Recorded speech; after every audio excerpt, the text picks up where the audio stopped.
Hello, my friends. Okay, a couple of things. I want to talk about Tantra.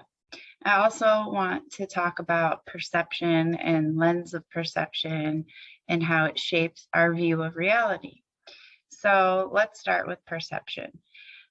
A lot of people have read The Wizard of Oz, and there's been like this whole straw man, the whole like conspiracy type train of thought when it comes to that. So a lot of people, their perception of reality and their mindset has the tone of, we could say, a more negative aspect. They look at the Wizard of Oz and they came up with this parallel and created this story of reality based on that book. When I read The Wizard of Oz last year, again, I was thinking that the moral of the story to me was personal empowerment. Dorothy had the power all along. She was complete all along. In the end of the story, the wizard behind the curtain was just a little man with no power at all. Dorothy had the power and she was complete, as well as her friends were complete. It was a story of personal empowerment, self-realization, and friendship. So lens of perception matters. Your personal experience and what you carry with you when you're perceiving something matters, right? When I read that story, I never would have ever come up with some parallel of conspiracy that other people did. So it really depends on your personal experience and your perception of reality and your mindset, right? That I just wanted to throw out there real quick, get that out of the way. The real topic of conversation is the divine feminine and masculine is so talked about right now in a lot of different spiritual groups. And it is the main premise for Tantra. I'm not sure if people realize this. So Tantra yoga is all about Shiva and Shakti, the feminine and masculine. So it runs parallel or simultaneously to all these different forms of yoga, as well as Vedanta philosophy. And all this stuff came from different Indian spiritual scriptures, teachings, etc. And based on the different yuga, the time era that we're in, and the level of consciousness of humanity, different ways of explaining spiritual concepts were more appropriate. And from my observation of the world, people are all over the place with their level of consciousness in this time period that we're currently in. So to each their own. Some people really benefit from bhakti yoga, from devotional practices, religion. A lot of people need more explanation than that because their intellectual mind has been so, my air conditioning is so loud, sorry about that. Their intellectual mind has been used so dramatically that, and their logical mind, that their mind doesn't just accept religion. I'm gonna pause this and I'm gonna turn that off because that is just horrendously loud. Okay, sorry about that. I'm back. Anyway, so people who have used their intellectual mind a lot and used logic, they oftentimes need a little bit more explanation. So something like Jnana yoga, Raja yoga is more appropriate for where they're at in this life. However, I have talked about all of these different forms of yoga before briefly, and I haven't talked about Tantra. And ultimately, Tantra is what I have been practicing for, I guess, always, right? I don't really look at the different forms of yoga separately. I just have studied all of them. So it's kind of challenging for me to say, well, I'm a tantric, or I'm a bhakti, or I'm a Raja yogini, or whatever, because really, ultimately, I'm all of it, right? Once we achieve a certain level of consciousness, we realize that I've kind of practiced all of it, and I use whatever practice in that spiritual journey to gain understanding that's needed at the time. So I was practicing Raja Yoga for a very long period of time and going through the different experimentation and mental training and things like that. And there were times when I was basically a bhakti. And then, like, just keep moving forward without really stopping to say, oh, okay, well, I'm a bhakti now, or I'm this, or I'm that, because really we're none of it and all of it. Okay, so Tantra, it, rather than looking at things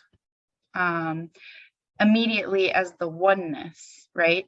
So people who are still in a dualistic mentality, where they see masculine and feminine, black and white, it can be useful to utilize a practice like Tantra, where we're separating the masculine and feminine until we understand that the sacred union is really union with feminine and masculine, and it's all combined into one, and then we transcend that whole dualistic viewpoint. But until we are capable of comprehending that transcendence, that separation in our heads is often there. So Tantra is a good practice for a lot of different people to use to be able to gain spiritual understanding. The divine feminine and the divine masculine, Shiva and Shakti. They break it down in different philosophies throughout yoga with different words. Some talk about Purusha. Other times we're talking about, in Vedanta, everything is Brahman, right? So there's the Atman, which is the personal Brahman, the soul, but it's still a part of Brahman, the total Brahman. Shakti is the feminine power. Shakti Ma means mother power. Ma is mother. Shakti really translates to power. So I wanted to clear that up because there are different paths of Tantra, and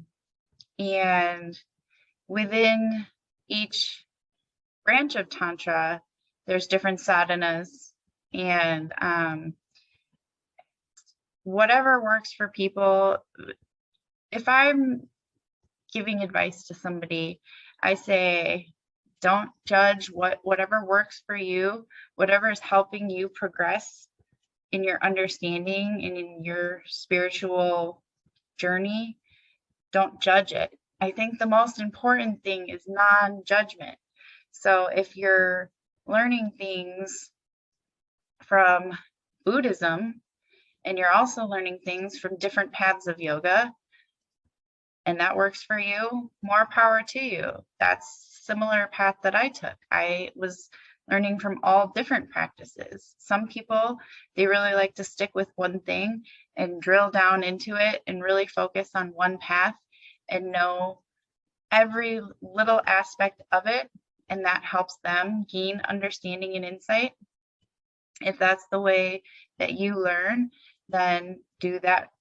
If you learn from broad scope and learning different things from different places, and then then do it that way. Really just do what works for you and remain in a state of non-judgment.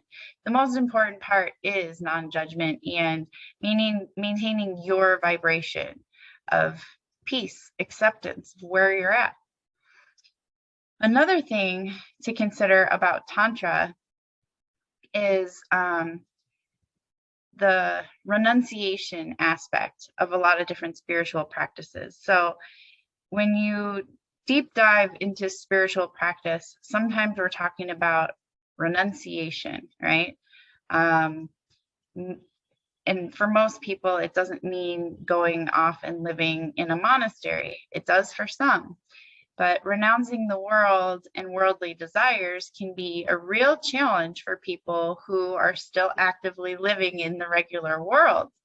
So that's another reason why Tantra is really useful, because the philosophy that goes with Tantra is that Maya, the illusion of this reality, is divinity. Therefore, we don't want to push it away and renounce it. We want to embrace it. We want to experience it, right? So one of the dangers with going deeply into a spiritual path is having dispassion for life. I've experienced periods of dispassion for life because I was so focused on my spiritual work and maintaining renunciation and detachment from the world, actually physically, mentally, emotionally, completely, to be able to gain enough space and strength spiritually. I don't do things halfway. So I found at times dispassion for life, which is not the goal, right? We don't want our spiritual practice to take away joy from our life. Spiritual practice is supposed to bring more joy into your life. I'm not talking about pleasure seeking. However, we don't want to find ourselves in a tamasic energy or a depressed state of being because of our spiritual practice. That's going the wrong direction. So we don't necessarily, in Tantra, we don't deny our desire. We embrace our desire to experience the world because the world is divinity, if that makes sense. So that's a little bit of information about Tantra and why I have found it to be ultimately, I kind of just made this realization recently that that's basically the path that I have been on and that I am on, is Tantra. And my philosophy, my understanding is very much Vedanta. I understand all the different philosophies of yoga. However, how I live is as a tantric yogi, right? I embrace the world because everything in it is divinity, and pushing it away would be pushing away divinity. So if there's experiences and things, we don't need to avoid them. We don't need to push the world away. We can embrace it fully. And that is the whole idea, is that this world exists. We exist within it, and it's all divinity. So it makes it, to me, just incredibly joyful, the experience of life. And if you ever are having a challenging time with your desire, what is your object of desire? And is it related to your inner demons? And if it is, you don't have to rid yourself of desire. Ridding yourself completely of desire, it just drains away your life force energy. Desire is how we function, right? Whether it be a desire to breathe, right? A desire to live, a desire to get up every day, a desire to have friends, a desire to have more knowledge, to acquire more knowledge. These are all desires. Desire keeps us alive. So if the object of desire is causing trouble in your life, if it's related to inner demons, then change the object of desire. We're not trying to completely rid ourselves of desire. I've done that before. and again, deeply into the auspicious lifestyle. I think that's what it's called, auspicious lifestyle. I don't know, but way into spiritual life, I found myself just becoming dispassionate, tamasic, a little bit just numb, right? It's almost like not dystopian, but just strange and not necessarily healthy. So I went through all this experimentation myself because I knew I wanted to help and teach other people. So I didn't hold back. I really kind of tried everything to see what worked and to really explore for myself and for the benefit of other people. So I can tell you, if you feel like you need to try it, go for it. However, from experience, I can tell you, if you dive too deeply, if you try to push away the world, if you try to rid yourself of all desire completely, you may find yourself dispassionate about life. And that's not really a way to actually live life. So that's a little bit about Tantra. I know there's a lot of misinformation out there. There are various different forms and paths of Tantra. However, the main paths of Tantra do deal with Shiva and Shakti, the divine feminine and masculine. And I'm not really going to go into it in this video. At some point, perhaps I will dive a little bit deeper in explaining if people are interested. If you are interested in knowing details about Tantra, let me know. I have found it to be just an amazing lifestyle. So it's very open. There's visualizations, there's energy work, there's, of course, the understanding, philosophy, reading, and that whole part of it. But I really enjoy it because it's an actual practice that you do. You're utilizing, it's focused around your Kundalini energy, and you're really kind of energizing your entire system. You are invigorating your system, igniting your Kundalini. You're bringing your physical vessel, mental and emotional, like all of your bodies. The body owl is called the body owl because in yoga there are 5 bodies, and those bodies become in union. So you have the feminine and masculine, and then you have all 5 bodies coming alive. And you do this through mantra, mudras, pranayama, all of these different practices. And it's all like just a culmination of all those different yogic practices. And that is what Tantra is to me.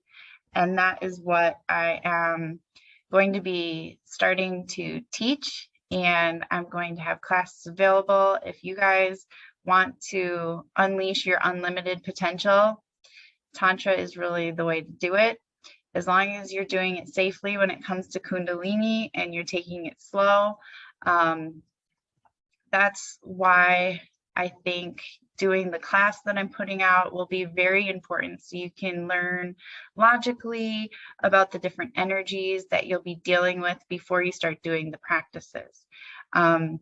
Because it can be dangerous, right? Psychosis is not a joke.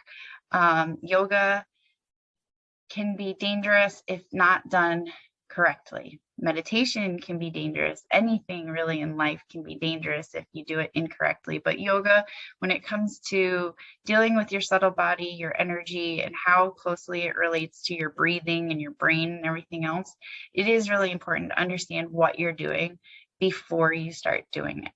So when that class comes out, I'll definitely send an email out to all subscribers of thebodyowl.com. So if you're interested, make sure to subscribe to my website. And that is all I have for you guys today. I hope that you found it interesting and you learned a little bit about Tantra and maybe broke through some of those misconceptions that might be out there in your head about Tantra.